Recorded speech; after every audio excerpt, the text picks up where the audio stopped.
सुमन की नई नई शादी हुई। 4-5 दिन सास ससुर के साथ रही। फिर पति नीरज के साथ जहां उसकी नौकरी थी चली गई। 2 साल बाद ससुर रिटायर हो गए तो वो और सास भी सुमन और नीरज के साथ जाकर रहने लगे। सुमन पूरा दिन सास ससुर की जरूरतों का ध्यान रखती, जैसे उसके मायके में उसकी माँ उसकी दादी का ध्यान रखती थी। पर एक दिन सुमन ने सुना सासू माँ ससुर जी से कह रही थी, सुमन हमें दूध में पानी मिलाकर देती है।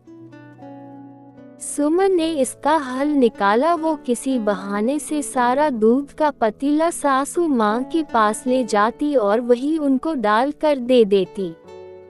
फिर एक दिन सासू माँ फोन पर अपनी बेटी को कह रही थी कि ये सुमन हमें देसी घी बहुत कम डाल कर देती है, बस ऊपर ऊपर दिखावा कर देती है।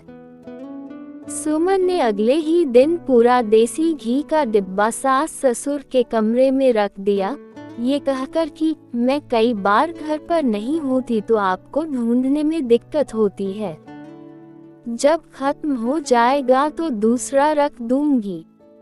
कुछ दिन बाद सासू माँ ससुर से कह रही थी, नीरज इतना फल लाता है, हमें तो थोड़ा सा देती है, सारा खुद ही खा जाती होगी। सुमन ने सुना और अगले दिन फ्रिज सास ससुर के कमरे में रखवा दिया।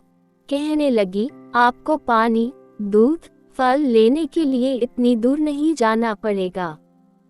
इस उम्र में आपको वहां तक जाने में दिक्कत होती है, मैं तो यहीं से आकर ले जाया करूंगी।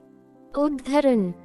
सुमन के जाने के बाद ससुर बोला, अब तो ठीक है, सब कुछ तेरे कमरे में रख दिया। सुमन ने, ये सब तो ठीक है जी, पर मुझे शक है, गड़बड़ तो करती ही होगी, आखिर बहू है।